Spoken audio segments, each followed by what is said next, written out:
तो welcome dear students, welcome to civil centric. पिछले lecture में हम देखे थे regarding the concept of particle size distribution analysis.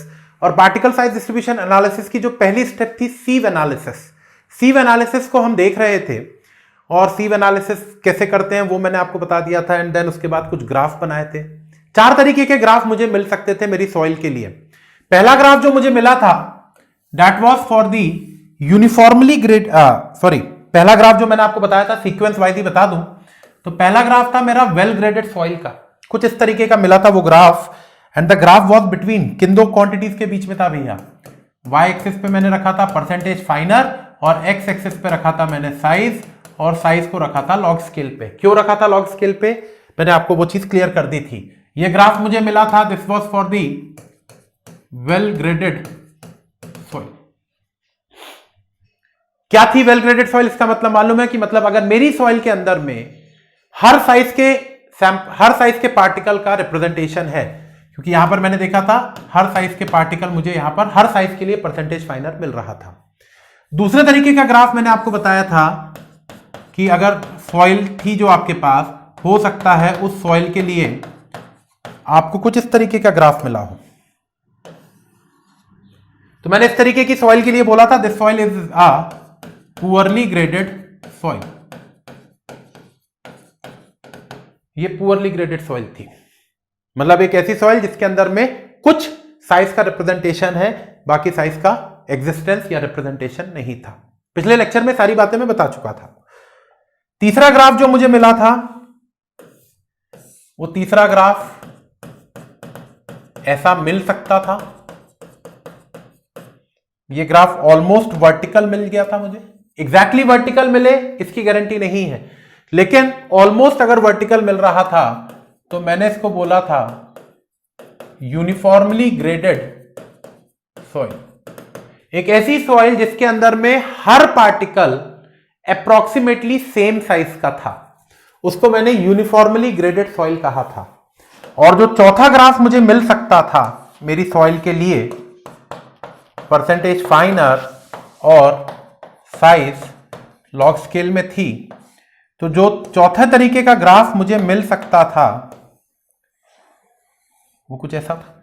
ये हॉरिजॉन्टल लाइन मुझे बता रही थी कि यहां से लेके यहां तक के जो साइज है उस साइज के पार्टिकल इस सॉइल के अंदर में मौजूद नहीं है। क्या बोला था मैंने इसको? Gap graded soil. तो ये 4 तरीके की सॉइल मुझे मिल सकती थी बाय परफॉर्मिंग दी सीव एनालिसिस। अब ये ग्राफ से मैं क्या करूं? चित्र तो बना दिए इतने सारे ग्राफ के, आपकी यूनिवर्सिटी की परीक्षा में तो नंबर भी मिल जाएंगे। इतने सारे कलरफुल चित्र बना के आ जाओगे तो 10 में से 8 नंबर तो दे देंगे आपको यूनिवर्सिटी में।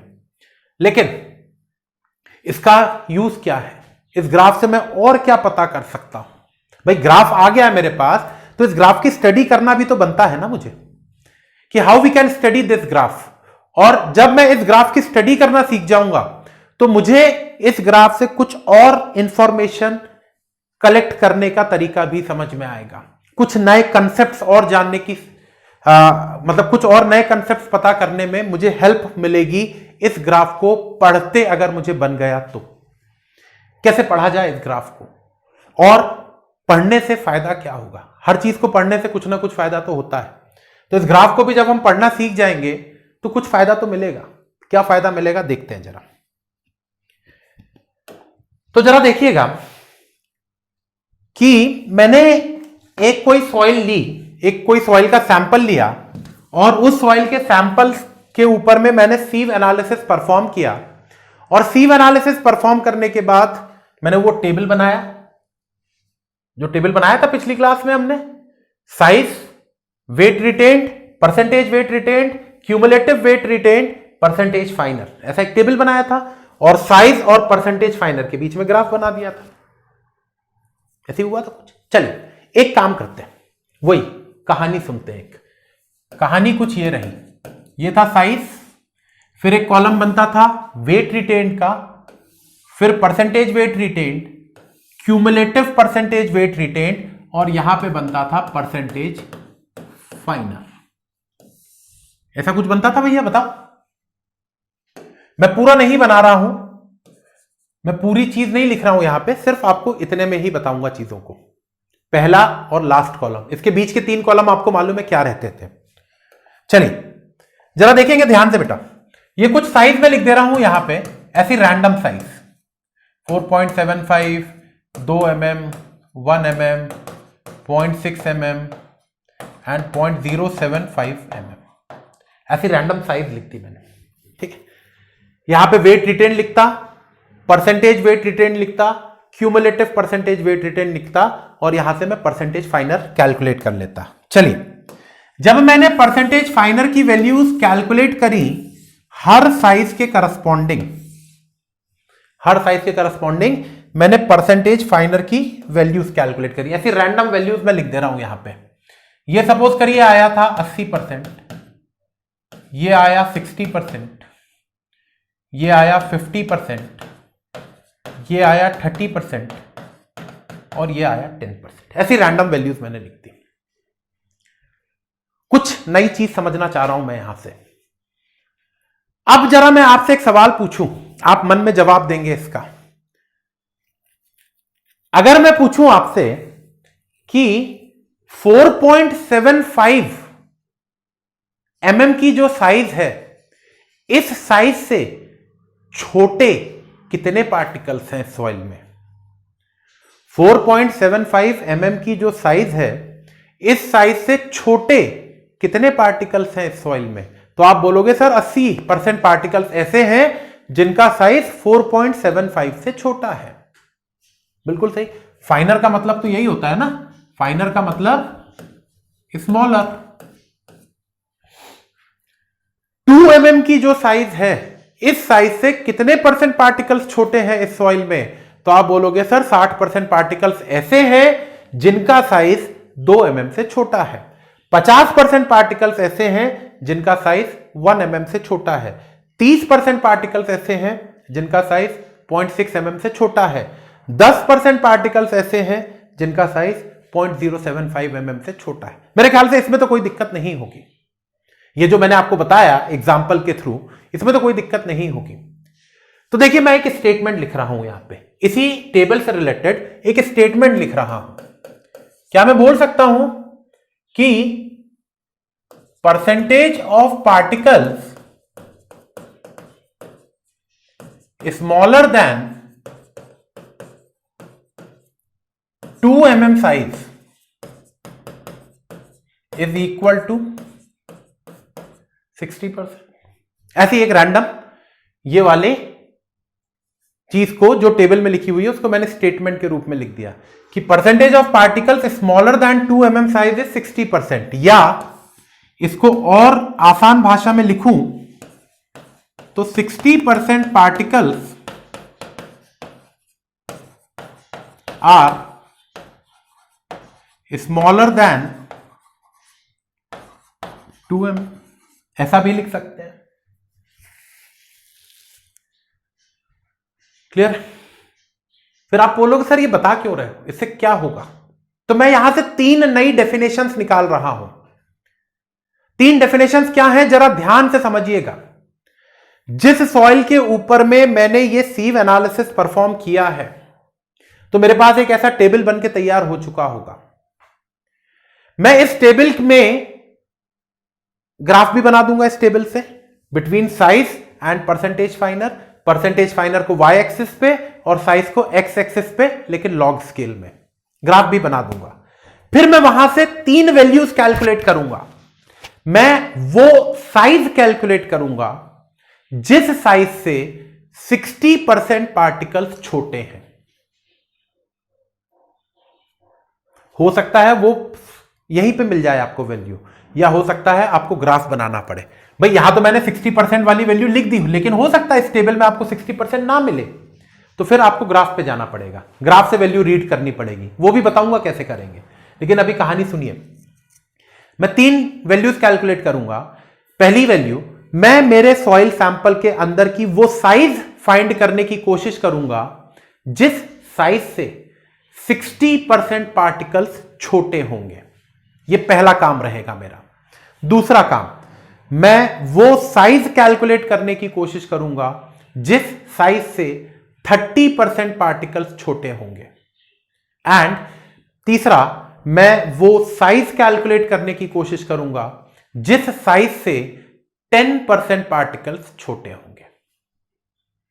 60, 30 और 10 ये तीन के ही करने हैं आपको।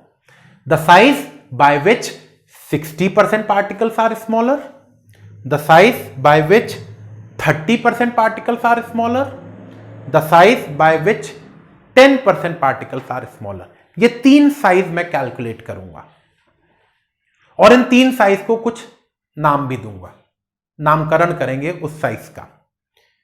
तो आई होप कि चीज तो समझ में आ रही होगी कि क्या करना चाह रहे हैं हम। मैं वो साइज कैलकुलेट करने की कोशिश कर रहा हूं सॉइल के अंदर में, the size by which 60% particles are smaller, या थोड़ा सा ज्यादा अंग्रेजी अगर आती है हमको तो इसको फाइनर भी लिख सकते हैं, एक ही चीज है। दूसरी कोशिश मेरी रहेगी वो साइज ढूंढने की, the size by which 30% particles are smaller, 30% particles are smaller. और तीसरी कोशिश मेरी रहेगी the size by which 10% particles are smaller.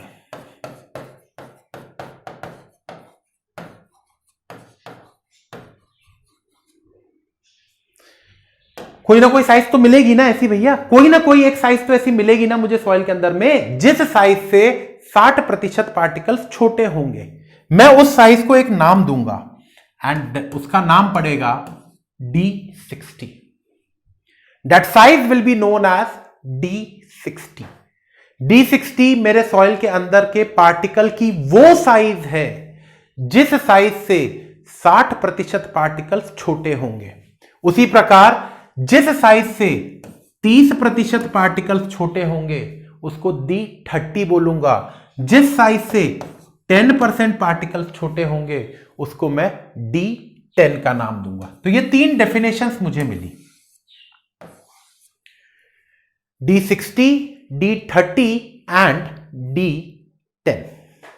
अब आप बोलोगे सर ये क्यों निकाला, इससे क्या ही मिलेगा, मुझे क्या पता चलने वाला है इन वैल्यूज से, बताता हूं क्या पता चलेगा। देखिए उससे पहले एक चीज और जानिए, हो सकता है 60, 30, 10 आपको यहीं पे लिखे मिल जाए तो फिर कुछ काम ही नहीं करना भैया। इस डेटा के लिए ये जो रैंडम डेटा मैंने लिख रखा है, आप बोल सकते हो कि भैया ये जो 2 mm है ना, दिस इज योर D60, क्योंकि 60% पार्टिकल इस साइज से छोटे हैं। ये जो 0.6 mm है ना, ये D30 है क्योंकि 30% पार्टिकल 0.6 mm से छोटे हैं। और ये जो 0.075 है ना, ये D10 है क्योंकि 10% पार्टिकल्स इससे छोटे हैं। ये तो किस्मत की बात है कि यहीं मिल गई ये वैल्यूज। लेकिन मान लीजिए अगर यहां पे 80 होता, 60 की जगह पे 65 होता या 70 होता, 30 की जगह पे 40 होता या 35 होता, जो भी होता, 10 की जगह पे 5 होता, 8 होता, तो क्या करते? तो फिर ग्राफ पे ही जाना पड़ता। भाई इन दोनों के बीच में ग्राफ तो मैंने बना रखा है ना, इन दोनों के बीच में मैंने ग्राफ तो बना रखा है, तो ग्राफ से कैसे निकाल सकता हूं मैं D60, D30 और D10? जरा इसको भी देख लेते हैं। उससे पहले जहां तक मुझे लग रहा है कि ये तीन कंसेप्ट तो आपको क्लियर हो गए होंगे कि D60 क्या होता है, D30 क्या होता है एंड D10 क्या होता है। ये तो क्लियर हो गया होगा। हां, दिमाग में एक सवाल जरूर आ रहा होगा कि सर ये तीन वैल्यूज क्यों निकाली। उसका आंसर दूंगा मैं आपको, बस 5 मिनट और रुकिए। उससे पहले मैं ग्राफ से D60, D30, D10 कैसे निकाल सकता हूं, जरा वो देखिएगा। मैं ग्राफ बना लेता हूं, ऐसी रफ एंड स्केच बना रहा हूं। ये मेरा ग्राफ था, it was between percentage फाइनर and size थी लॉग स्केल पे। मेरा ग्राफ था कुछ, सपोज करिए ये ऐसे रैंडम मैंने बना लिया, वेल ग्रेडेड है ये, ऐसा ग्राफ मिला तो वेल ग्रेडेड का है, ये तो पता है, ठीक है।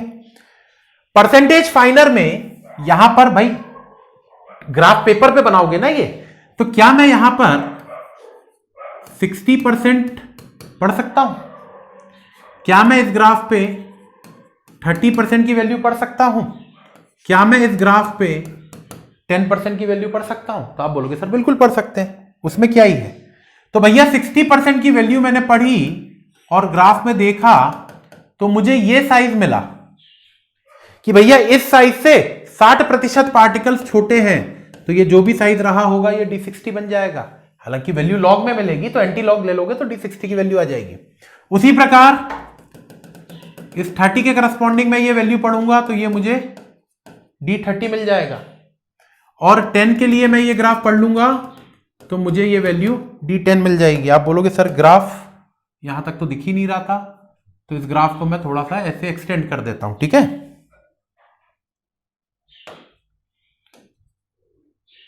तो D10 पढ़ लेंगे तो D10 मिल जाएगा आपको, ये बोले भैया D60, D30, D10 मिल गया। अब मजेदार चीज देखिएगा, एक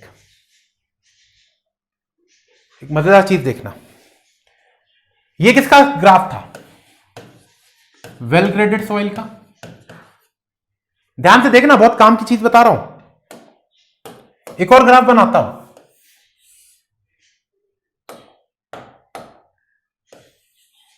पुअरली ग्रेडेड का, पुअरली ग्रेडेड का है कि नहीं ग्राफ भैया? तो पुअरली ग्रेडेड ग्राफ के लिए भी मैंने यहां से पढ़ा 60%, 30% एंड 10%।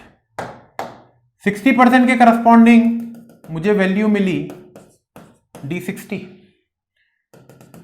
30% के करस्पॉन्डिंग वैल्यू मिली D30 और 10% के करस्पॉन्डिंग वैल्यू मुझे मिली D10।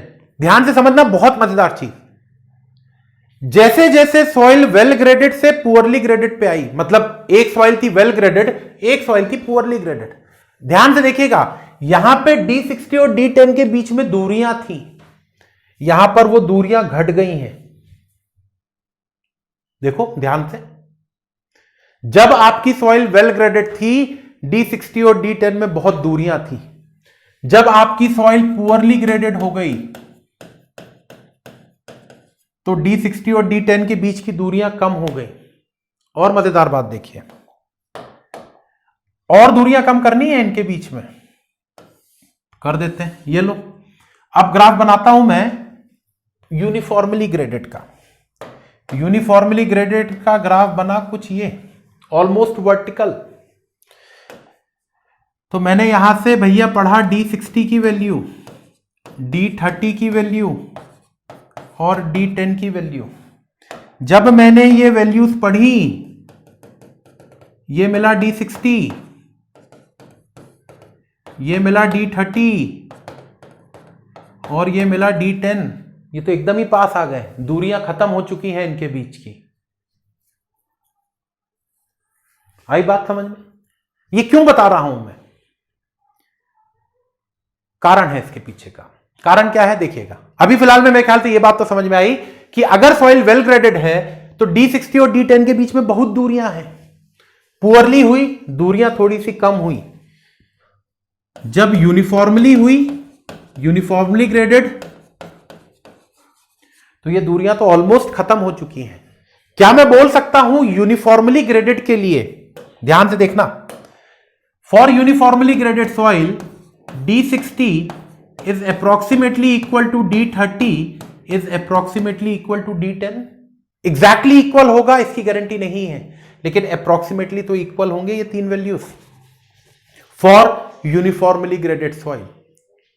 जितनी ज्यादा वेल ग्रेडेड होगी D60 और D10 के बीच में, उतनी ज्यादा दूरियां आएंगी।